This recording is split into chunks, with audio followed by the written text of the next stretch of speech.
Assalamualaikum warahmatullahi wabarakatuh. Nama saya Nurlita dari kelas HP dengan NIM 25612010008.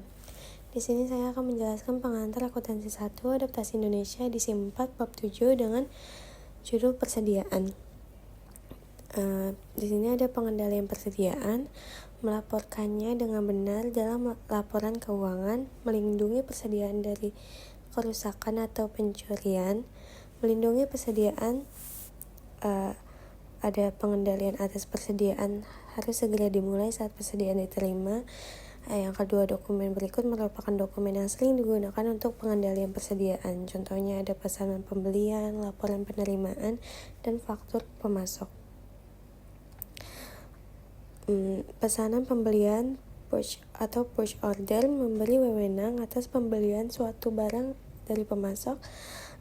Laporan penerimaan atau receiving report harus dilengkapi sebagai catatan awal penerimaan persediaan. Tindakan-tindakan pengamanan untuk mencegah kerusakan persediaan dan pencurian oleh pelanggan atau karyawan.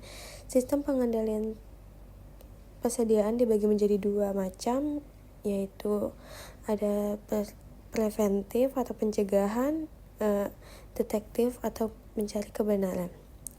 Menyimpan persediaan di area dengan akses terbatas, barang berharga disimpan dalam lemari kunci, menggunakan cermin dua arah kamera dan menjaga keamanan.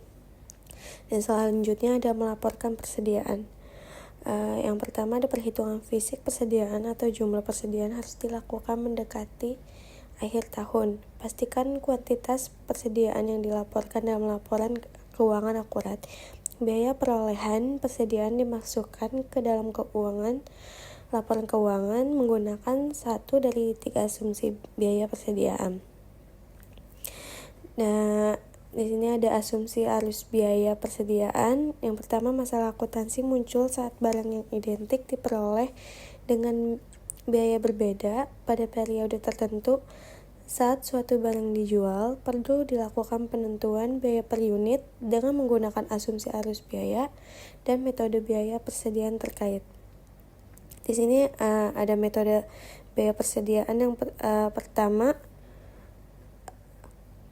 masuk pertama, keluaran pertama atau FIFO, barang dibeli dan barang dijual. Biaya rata-rata tertimbang barang dibeli dan barang dijual. Sini ada ilustrasi asumsi arus biaya persediaan. Terdapat 3 unit identik dari barang X yang dibeli selama bulan Mei. Data pembelian dan biaya. 10 Mei pembelian 1 unit dengan biaya 9.000, 18 Mei pembelian 1 unit dengan biaya 13.000, 24 Mei pembelian 1 unit dengan biaya 14.000. Total unit yang dibeli adalah 3 unit. Total biaya pembelian 36.000, 9.000 ditambah 13.000 ditambah 14.000 dengan harga rata-rata per unit dihitung sebagai 12 per unit. Yang kedua,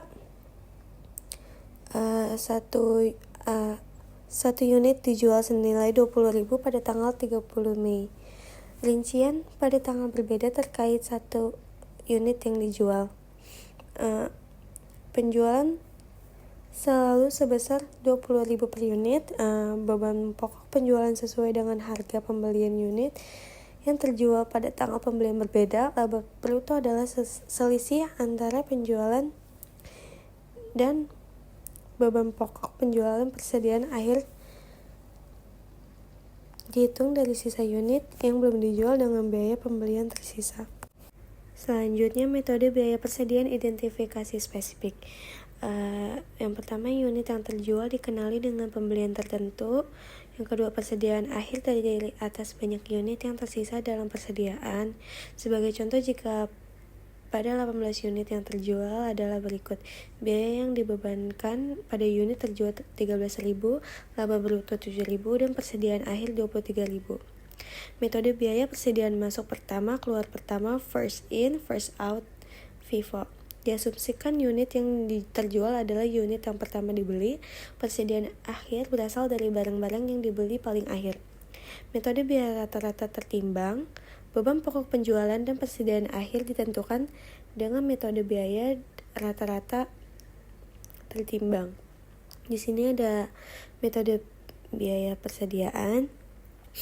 Dan selanjutnya metode biaya persediaan dalam sistem persediaan perpetual. Sistem pencatatan dibagi menjadi dua jenis, sistem perpetual, sistem periodik. Sistem perpetual adalah item barang yang sedikit tapi nilainya besar, sedangkan sistem periodik adalah item barang dagangannya sangat banyak namun nilainya kecil. Dan kita bisa lihat di tabel berikut. Yang pertama, metode masuk pertama atau keluar pertama, FIFO. Biaya dimasukkan dalam beban pokok penjualan dengan urutan yang sama saat biaya tersebut terjadi. Dua metode saling konsisten dengan arus fisik atau pergerakan barang. Metode FIFO memberikan hasil yang kurang lebih sama dengan hasil yang diperoleh dari metode identifikasi biaya spesifik. Bisa kita lihat di sini ayat jurnal dan akun persediaan perpetual FIFO. Dan selanjutnya metode biaya rata-rata tertimbang dalam sistem persediaan perpetual. Biaya unit rata-rata tertimbang dihitung setiap ada pembelian yang dilakukan. Biaya unit ini digunakan untuk menentukan beban pokok penjualan sampai pembelian berikutnya dilakukan dan nilai rata-rata baru dihitung. Teknik ini bisa disebut rata-rata bergerak. Dan di sini ada contoh ayat jurnal dan akun persediaan perpetual atau rata-rata tertimbang.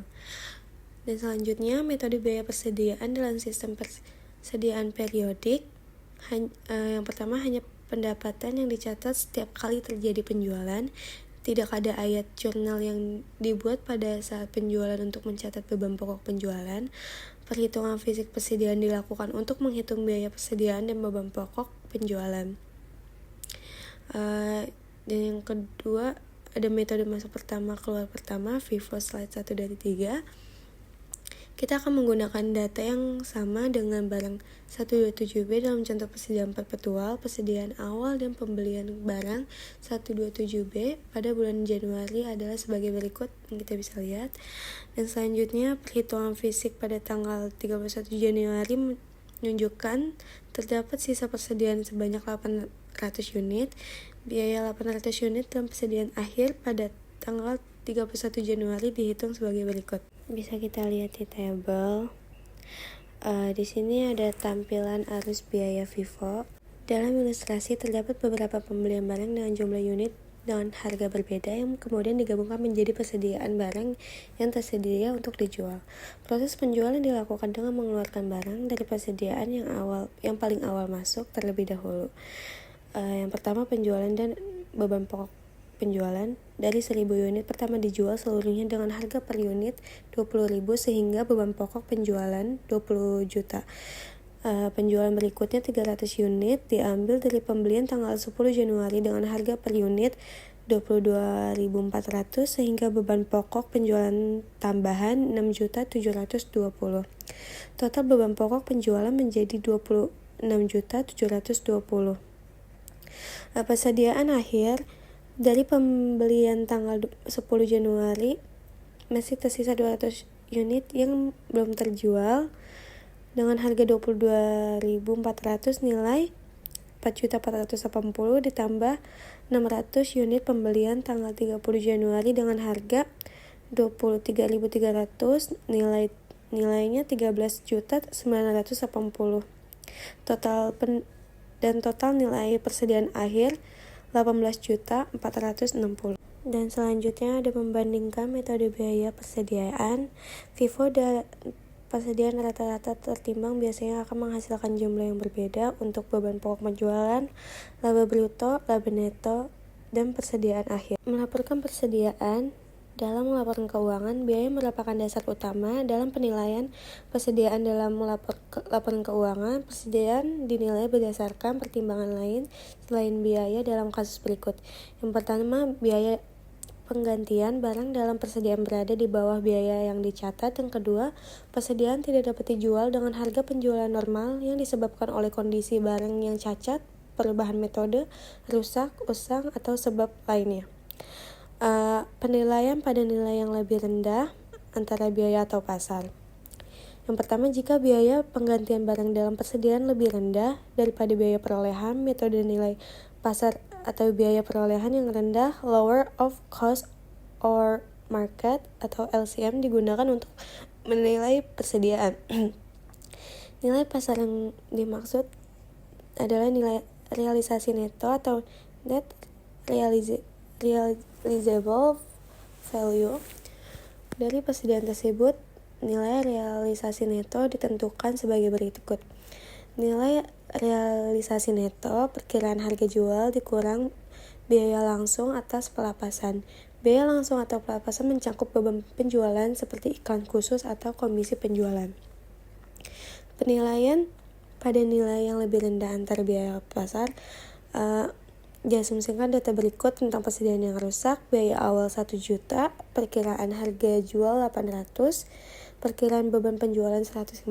Dalam penerapan LCM, nilai pasar dari persediaan adalah 650, dihitung sebagai berikut. Nilai pasar atau nilai realisasi neto 800 dikurang 150 sama dengan 650. Jadi persediaan ini akan dinilai sebesar 650, yang mana lebih rendah dari biaya perolehannya sebesar 1 juta dan nilai pasarnya adalah 650. Selanjutnya ada persediaan di laporan posisi keuangan. Persediaan biasanya disajikan di bagian aset lancar dalam laporan posisi keuangan. Hal berikut yang dilaporkan. Yang pertama, metode untuk menghitung biaya persediaan atau FIFO atau biaya rata-rata tertimbang. Yang kedua, metode penilaian persediaan, biaya atau nilai pasar atau biaya yang lebih rendah. Selanjutnya ada analisis dan interpretasi prestasi keuangan. Persediaan harus tersimpan dengan cukup untuk memenuhi kebutuhan pelanggan agar mencegah terjadinya kehilangan penjualan. Terlalu banyak persediaan mengurangi likuiditas perusahaan yang dapat digunakan untuk meningkatkan kegiatan operasional. Kelebihan persediaan meningkatkan beban penyimpanan dan pajak properti. Kelebihan persediaan meningkatkan risiko kerugian akibat penurunan harga, kerusakan, atau perubahan selera pelanggan. Perputaran persediaan. Yang pertama, mengukur hubungan antara volume barang terjual dan jumlah persediaan yang dimiliki selama periode tertentu. Kedua, semakin besar perputaran persediaan, maka pengelolaan persediaan semakin efisien dan efektif. Dan selanjutnya ada memperkirakan biaya persediaan, yaitu ada metode retail dan metode laba bruto. Metode retail untuk memperkirakan biaya persediaan. Yang pertama, metode persediaan retail diterapkan dengan cara berikut. Langkah pertama, hitung jumlah persediaan tersedia untuk dijual pada biaya dan pada harga retail. Langkah kedua, hitung rasio biaya terhadap harga retail atas biaya yang tersedia untuk dijual. Langkah ketiga, hitung persediaan akhir pada harga retail dengan mengurangkan penjualan dari persediaan tersedia untuk dijual pada harga retail. Langkah keempat, perkirakan biaya persediaan akhir dengan menggalikan persediaan akhir pada harga retail dengan rasio biaya terhadap harga retail. Dan yang kedua, saya akan menjelaskan metode laba bruto untuk mempersiapkan biaya persediaan. Metode laba bruto diterapkan dengan cara sebagai berikut. Langkah pertama, hitung jumlah persediaan tersedia untuk dijual pada biaya. Langkah kedua, hitung perkiraan laba bruto dengan mengalihkan penjualan dengan persentase laba. Langkah ketiga, hitungan perkiraan beban pokok penjualan dengan mengurangkan perkiraan laba bruto dan penjualan. Langkah keempat, perkirakan biaya persediaan akhir dengan mengurangkan persediaan beban pokok penjualan di persediaan tersedia untuk dijual. Sekian penjelasan dari bab 7. Assalamualaikum warahmatullahi wabarakatuh.